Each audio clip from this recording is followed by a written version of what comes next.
इतना कोई मुश्किल भी नहीं है गालिब, कबीर, मीरा या सुकरात हो जाना। बस ज़िल्लतें सहना, मुस्कुराना और दिल से शुक्रिया कहना। अच्छी किताबें और सच्चे दोस्त जल्दी समझ में नहीं आते। उन्हें पढ़ना पड़ता है, समझना पड़ता है, थोड़ा वक्त देना पड़ता है।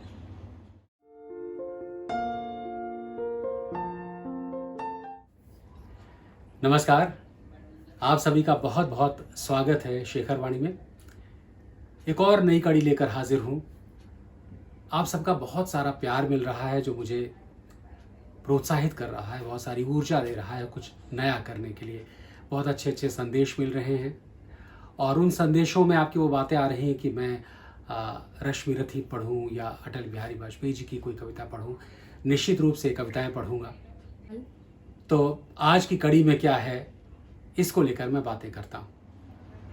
आपने अब तक बहुत सारी ऐसी फिल्में देखी होंगी जो किसी न किसी साहित्यिक उपन्यास पर या फिर किसी की कहानी पर आधारित रही हैं। लेकिन बहुत सारी ऐसी फिल्में भी हैं, मुझे लगता है कि उन पर अगर किताब बनाई जाए तो कैसा रहेगा। ऐसी एक फिल्म है जिसकी मैं आपसे चर्चा करना चाहूँगा और वो फिल्म है बिमल दा, यानी कि बिमल रॉय के स्कूल से निकले हुए ऋषि दा की। जी हाँ, ऋषिकेश मुखर्जी की एक फिल्म है मुसाफिर। इसके बारे में बहुत चर्चा नहीं हुई, आपने शायद बहुत कम सुना होगा या हो सकता ना सुना हो, लेकिन बहुत ही कमाल की फिल्म है। तो आज उसी की चर्चा होगी। जैसा कि फिल्म के शीर्षक से जाहिर होता है, मुसाफिर, यानी कि यह फिल्म मुसाफिर के बारे में या मुसाफिरों के बारे में। जी हाँ, यह फिल्म एक घर के इर्द गिर्द घूमती है। एक ऐसा घर है जिसमें लोग आते हैं, चले जाते हैं, और जब कोई मुसाफिर आता है तो घर हरा भरा हो जाता है और उसको छोड़ के जाता है तो फिर से जो टू लेट का बोर्ड है एक बार फिर से दिखने लगता है। ये फिल्म 26 अप्रैल 1957 में रिलीज़ हुई थी। इस फिल्म के निर्माता और निर्देशक थे ऋषि दा, यानी कि ऋषिकेश मुखर्जी। और कहानी में जो स्क्रीन प्ले, उसकी पटकथा है, बहुत ही माहिर लोगों ने लिखी थी। राजेंद्र सिंह बेदी, ऋत्विक घटक और स्वयं ऋषिकेश मुखर्जी ने। ऋषि दा की ये पहली फिल्म बहुत ही फिलोसफिकल है। जैसा कि कहा जाता है कि दुनिया एक सराय है, आना है, चले जाना है। ऐसे ही कुछ ये मकान है, इसमें लोग आते हैं और चले जाते हैं। तो जैसे ही कोई किराएदार आता है, इस मकान को फाइनल करता है, उस मकान के मालिक हैं डेविड।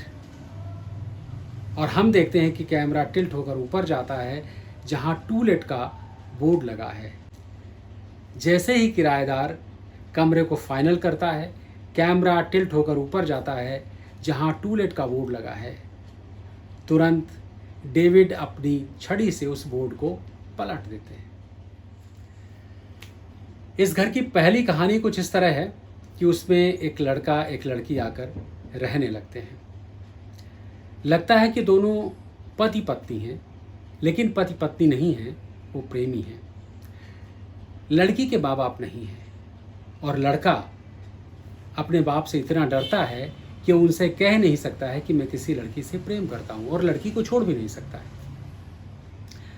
लेकिन लड़की हमेशा इस डर में रहती है कि कहीं ऐसा ना हो कि अपने पिता के डर के मारे, यानी कि उसके ससुर के डर के मारे, ये हमें छोड़ न दे। इस डर में हमेशा जीती रहती है। अचानक एक दिन ये होता है कि लड़का घर पर नहीं है।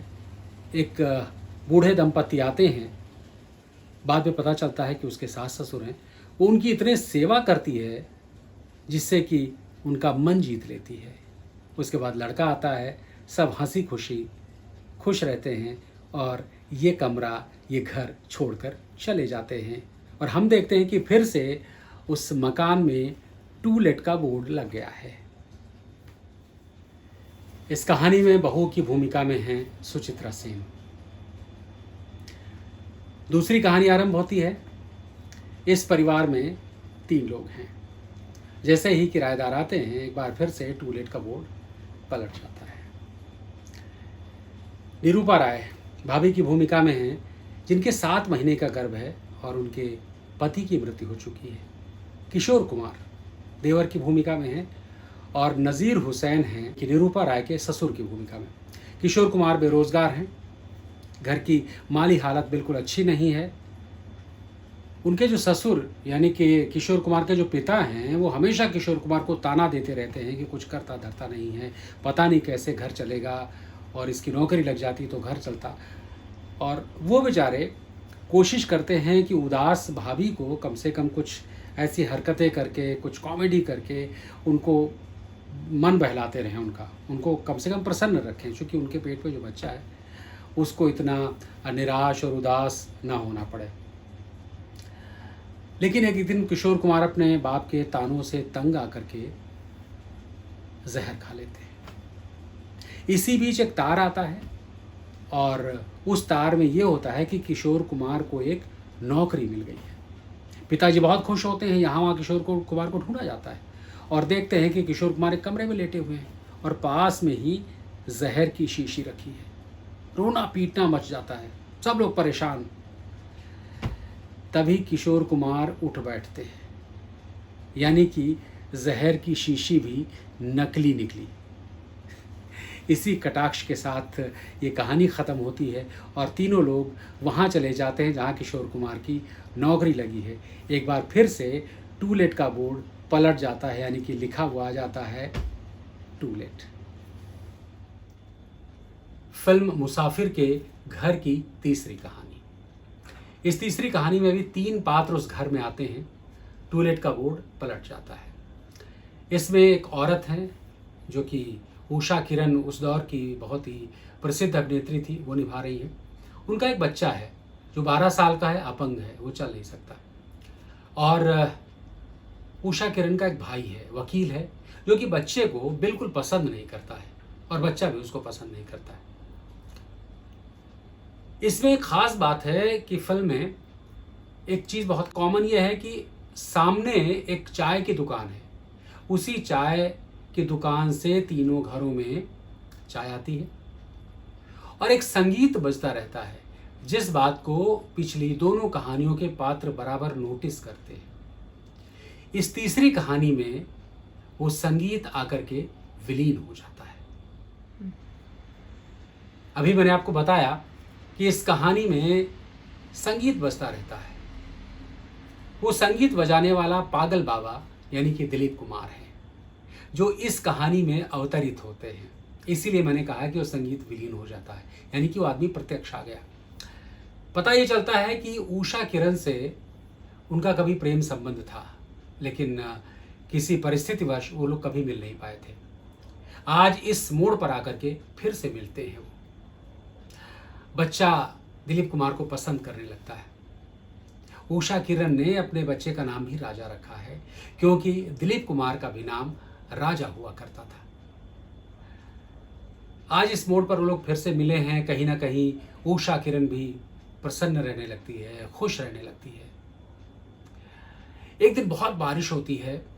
पागल बाबा यानी दिलीप कुमार को कहीं रहने की जगह नहीं है। उषा किरण उसे अपने घर में रख लेती है। इसी बीच उसका भाई आ जाता है और जो कि दिलीप कुमार को पसंद नहीं करता है, उसको घर से जाने के लिए कहता है, बहुत जिद करता है और दिलीप कुमार घर छोड़ करके चले जाते हैं। उनकी तबीयत बहुत खराब हो जाती है। एक दिन अचानक उनकी मौत हो जाती है। लेकिन इस दुख के बाद एक सुख लौटता है, वो ये कि उषा किरण का जो लड़का अपाहिज है, अपंग है, वो चलने लगता है। यानी कि जब एक राजा विलीन होता है तो एक राजा कहीं ना कहीं से जीवन पा जाता है। ये थी फिल्म मुसाफिर की कहानी। इस फिल्म को देखते समय एक चीज मुझे महसूस हुई कि जो पहली फिल्म बनाने का दर्द होता है ना, इतने सारे स्टार हैं लेकिन कोई स्टार एक साथ नहीं है, यानी कि हर स्टार की अपनी अलग कहानी है। तो शायद उसने अलग अलग डेट दी होगी, ऐसा मुझे लगता है। न भी हुआ हो, ऋषिदा ने शायद कहानी ही ऐसी चुनी हो, लेकिन शायद चूंकि उनकी डेट्स क्लैश हुई हो, कहा हो कि भाई 4 दिन तुम दे देना, 4 दिन तुम दे देना और फिल्म बन जाएगी। किशोर कुमार हैं, उस समय वो भी स्टार थे, दिलीप कुमार हैं, सुचित्रा सेन हैं और उषा किरण हैं। ये जो बड़े बड़े स्टार हैं इसमें, उसके बाद भी फिल्म को बहुत अच्छा प्रतिसाद नहीं मिला था, कहा जाता है कि फिल्म फ्लॉप थी। हालांकि दिलीप कुमार ने एक पैसा नहीं लिया था, ऐसा कहा जाता है।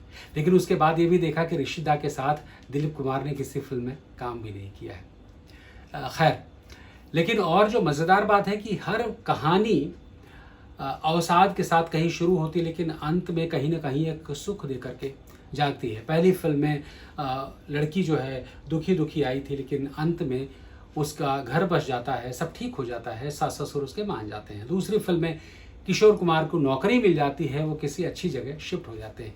तीसरी फिल्म में अवसाद ये है कि हीरो मर जाता है, लेकिन उस बच्चे की टांगें ठीक हो जाती हैं, यानी कि उसका दर्द दूर हो जाता है। तो यानी कि इस मुसाफिर खाने में लोग आते हैं, अपना जीवन जीते हैं और चले जाते हैं। और इसका संगीत दिया है सलिल चौधरी ने, इसके निर्माता निर्देशक ऋषिकेश मुखर्जी, और इसके प्रस्तुतकर्ता थी शुभा खोटे।